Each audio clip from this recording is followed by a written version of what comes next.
कर्जा ज्यादा किसने लिया है? ये अल्लाह का वास्ता है, अल्लाह को हाजिर नाज़िर जान के बता दें। पीपल्स पार्टी की हुकूमत 2008 में आई थी, 6,000 अरब का कर्जा था। 5 साल पीपल्स पार्टी के जब गुजर गए तो वो 6,000 से 16,000 अरब का कर्जा पहुंच गया। 2013 में PMLN की हुकूमत आई, 16,000 से शुरू हुए थे और जब 5 साल का अरसा खत्म हुआ तो 30,000 अरब का कर्जा और लाइबिलिटीज पहुंच चुके थे। PTI की हुकूमत आई 2018 में, उस वक्त पब्लिक डेट एंड लाइबिलिटीज 30,000 अरब के थे। अब स्टेट बैंक हमें बता रहा है कि वो 50,000 अरब से तजावुज कर चुके हैं। और ये हम नेट कर्जे की बात कर रहे हैं, यानी कि नून ने भी कुछ लिया होगा तो कुछ पिछलों का वापस भी किया होगा, PTI ने भी लिया होगा तो पिछलों का वापस किया होगा। जी, ये नेट कर्जा जांच की पोजीशन आपके सामने रखी है। पाकिस्तान के सियासी कल्चर में एक ऐसी सूरत हाल पैदा हो गई है।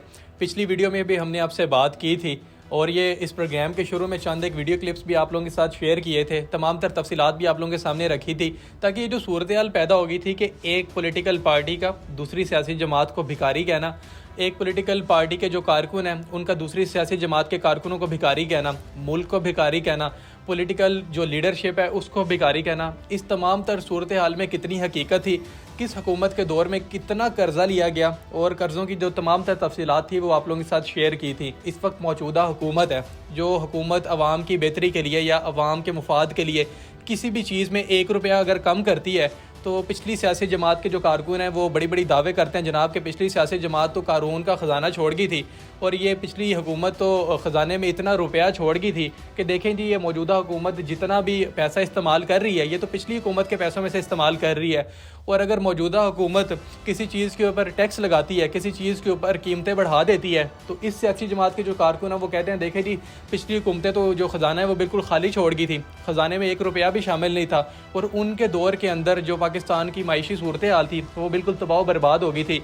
मतलब कि अगर कोई अच्छा करे तो वो क्रेडिट अपने ज़िम्मे अपने कंधों के ऊपर लेना चाहता है और अगर कुछ बुरा करे तो वो जो जिम्मेदारी है, जो गलती है, वो दूसरों के कंधे के ऊपर डालना चाहता है। ये तमाम तर सूरत हाल हो गई है पाकिस्तान की सियासी जमातों के कारकुनों की। पिछली वीडियो में आपके साथ तफसीलात शेयर की थी कि किस हुकूमत में कितना कर्जा लिया गया, वो तमाम तर तफसीलात आप लोगों के सामने रखी थी, तो उससे आप लोग अंदाज़ा लगा सकते हैं कि इस मुल्क में असल भिखारी कौन था। मेरा किसी भी सियासी जमात के साथ कोई ताल्लुक नहीं है, क्योंकि किसी भी सियासी जमात ने कभी भी इस अवाम के बारे में नहीं सोचा। जो भी हुकूमत में आता है वो पिछली हुकूमत से कोशिश करता है कि थोड़ा ज़्यादा कर्जा ले और उस चीज़ का बोझ बेशक अवाम के ऊपर पड़े, उस हुकूमत को इस चीज़ से कोई लेना देना नहीं है। मेरा किसी भी पॉलिटिकल पार्टी के साथ किसी की हक में या किसी की मुखालफत में कोई ताल्लुक नहीं है। मेरा ताल्लुक है आप अवाम के साथ और मेरी कोशिश होती है कि अवाम के लिए जो तमाम तर हक़ाइक़ हैं वो अवाम के सामने रखूँ और जो भी अवाम के लिए बेहतर सोचेगा, अवाम के लिए बेहतर करेगा, इस मुल्क के लिए बेहतर करेगा, जाहिर है कि हमारे जज्बात भी और हमारी हमदर्दियाँ उसी के साथ होंगी। अवाम को मैं समझाना चाहता हूँ ताकि आप लोगों को भी इतना इल्म हो जाए कि जो हुकूमत इक़्तिदार से जाती है, जब वो इलेक्शन के वक्त में आपके पास आती है और बड़े बड़े दावे करती है कि जनाब 2 साल और मिल जाते या 3 साल और मिल जाते तो इस मुल्क के अंदर जो है वो दूध और शहद की नहरें बहा देते, तो आपको भी समझ आना चाहिए कि ये जो मुल्की मईशत का निज़ाम है ये किस तरह चलता है। तो मैं कुछ तफसीलात आप लोगों के सामने रखता हूँ। जैसे सबसे पहले चंद एक चीज़ों पर बात करते हैं, ये चीज़ें आप लोगों ने ज़रा समझ लेनी है। सबसे पहले आप लोगों ने इन दिनों में कुछ अल्फाज सुने होंगे कि जी हमारे मुल्क के फॉरेन रिजर्व्स कितने हैं या हमारे मुल्क के करंट अकाउंट की क्या सूरत हाल है। मैं चंद एक चीज़ें पहले आप लोगों को समझाऊंगा, फिर आप लोगों इससे बात भी करता हूँ। सबसे पहले आप लोग ज़रा ये करंट अकाउंट समझ लें। करंट अकाउंट समझें कि हुकूमत का एक ऐसा एक्सटर्नल अकाउंट होता है कि हमारे मुल्क के अंदर कितने डॉलर आए, कितने डॉलर गए, मुल्क के अंदर डॉलर की जो भी लेन देन होती है ये हमेशा करंट अकाउंट के अंदर की जाती है कि हमारे मुल्क के अंदर कितने डॉलर आ रहे हैं, कितने डॉलर बाहर जा रहे हैं, ये तमाम तर तफसीलात करंट अकाउंट के अंदर मौजूद होती हैं। अब हमारे मुल्क के अंदर डॉलर आते किस तरह, ओवरसीज़ पाकिस्तानी जो कि खान साहब भी कहते थे मौजूद हैं, वो अपनी तरसीलात ज़्यादा से ज़्यादा पाकिस्तान के अंदर भेजें। अक्सर एक चीज़ सुनी होगी कि मुल्क की जो एक्सपोर्ट है, एक्सपोर्ट का मतलब है कि जो हम अपनी चीज़ें बना के बाहर के मुल्क भेजेंगे वो ज़्यादा भेजनी चाहिए। क्यों ज़्यादा भेजनी चाहिए? ताकि जब चीज़ें बाहर ज़्यादा भेजेंगे, बाहर से डॉलर्स हमारे मुल्क में ज़्यादा आएंगे, हमारे करंट अकाउंट के अंदर जो डॉलर्स की तादाद है वो बढ़ेगी। बैरूनी कर्जे जो हम लोग लेते हैं, जब वो कर्जे डॉलर की मद में पाकिस्तान में आते हैं तो हमारे करंट अकाउंट के अंदर शामिल किए जाते हैं। अब ये वो तमाम तरह सूरत हाल होगी कि डॉलर्स हमारे मुल्क में आ किस तरह सकते हैं। अब हमारे मुल्क से ज़ाहिर है कि अगर डॉलर्स आ रहे हैं तो डॉलर्स बाहर भी जाएंगे। अब डॉलर्स बाहर इस तरह जाते हैं कि जो चीज़ें हम लोग इंपोर्ट करते हैं, मतलब अगर हमारी इंपोर्ट ज़्यादा है, तेल हमारे पास नहीं है, अगर गैस के कोई मामलात हैं, ये तमाम तर सूरत हाल जब हमने चीज़ें ख़रीदनी है तो हमने वो पैसे देने भी हैं। जब वो पैसे देंगे तो वो हम लोग डॉलर्स की शक्ल में देंगे। फिर जो हमने पुराने कर्ज़ों की अदायगियाँ करनी होती हैं जो हमारे मुल्क के अंदर आने वाली हुकूमतें इतना कर्जा ले लेती हैं, जाहिर है कि वो कर्जे हमने वापस भी करने हैं, वो कर्जे भी डॉलर्स में किए जाते हैं। और अगर हमारे मुल्क के अंदर जो है जो डॉलर्स हैं वो कम हो जाएं तो इससे कहते हैं कि हमारा जो करंट अकाउंट है वो खसारे के अंदर जा रहा है। और अगर हमारे मुल्क के अंदर जो करंट अकाउंट है उसके अंदर डॉलर्स की मिकदार जो है, तादाद जो है वो बढ़ने लग जाए, तो हुकूमतें कहती हैं कि हमारे मुल्क के अंदर जो करंट अकाउंट है वो सरप्लस में चल रहा है, यानी कि मुनाफा में चल रहा है। ये तमाम तर सूरत हाल आप लोगों के साथ क्लियर होगी। अब बात करते हैं पाकिस्तान तहरीक इंसाफ की, और बात करते हैं कि इस गरीब आवाम के साथ हर हुकूमत में किस तरह झूठ बोला गया, अवाम के ऊपर ही किस तरह जुल्म ढाए गए, और अवाम की हमेशा हर तकलीफ से क्यों गुजरना पड़ा। पाकिस्तान तहरीक इंसाफ की जब हुकूमत आई, देखिए तमाम तर हक़ाइक़ आप लोगों के सामने रखेंगे ताकि पता हो कि किस हुकूमत को कितनी तकलीफ़ का सामना करना पड़ा, कितनी मुश्किलात का सामना करना पड़ा। पाकिस्तान तहरीक इंसाफ की हुकूमत के अंदर जो मुल्क के अंदर करंट अकाउंट का खसारा था वो 19 अरब डॉलर के करीब था। उसके अलावा एक चीज़ मैं आप लोगों को और समझाता हूँ। ये करंट अकाउंट के बारे में आप लोगों ने समझ लिया। एक होता है बजट खसारा। बजट खसारा इस चीज़ को कहते हैं कि हमारे मुल्क के अंदर अगर मान लीजिए कि 100 रुपये हमारे पास मौजूद है हुकूमत चलाने के लिए, तो हमारी जो ज़रूरियात हैं अगर वो 130 रुपये की है, तो 30 रुपये की जो कमी है वो हमारा बजट खसारा है। उसको पूरा करने के लिए भी हमें बाहर से या दूसरे मुल्क से जो कर्जे हैं वो इसलिए लेने पड़ते हैं। अच्छा, इस चीज़ पर आते हैं 2018 में जब खान साहब ने हुकूमत संभाली, 19 अरब का खसारा था, इसे कम करके 13 अरब पर ले आए। तीसरे साल में ये 4.5 अरब पर आ गया। लेकिन उसके साथ नुकसान क्या हुआ? नुकसान ये हुआ कि जब बाहर से चीज़ें ही कम आएंगी, हमारी ज़रूरियात की चीज़ें ज़्यादा हैं, बाहर से कम आ रही हैं, आपको पता है जनाब कि ये चीज़ सिर्फ मेरे पास ही पड़ी है, तो उससे महंगाई में इजाफा होगा, और वो महंगाई का जुल्म किस पर पड़ेगा? अवाम के ऊपर पड़ेगा। एक चीज़ हो गया। दूसरी चीज़ ये थी, जो पाकिस्तान तहरीक इंसाफ के कारकुन चिल्ला चिल्ला के कहते हैं, देखिए जी खान साहब की हुकूमत को सबसे बड़ा चैलेंज तो ये था कि कोरोना के दिनों में भी खान साहब की हुकूमत ने माइशी तौर के ऊपर इतनी तरक्की की। तो जनाब हकीकत ये है कि सबसे बड़ा फ़ायदा खान साहब की हुकूमत को उस 1 साल के अंदर ही हुआ, क्योंकि मैंने आप लोगों को पहले बताया था कि मुल्क के अंदर डॉलर्स उस वक्त कम होते हैं जब डॉलर्स बाहर हम लोग भेजते हैं, और ये बाहर कर्जे की मद में भी जाते हैं। और उस 1 साल के अंदर G8 ममालिक ने कहा खान साहब को, चलें ठीक है, ये सूरत हाल ऐसी है कि पूरी दुनिया इससे गुजर रही है, बर्दाश्त कर रही है, तो आप लोग बेशक 1 साल ये कर्ज़ों की जो अदायगी हैं वो ना करें, इन्हें रोक दे।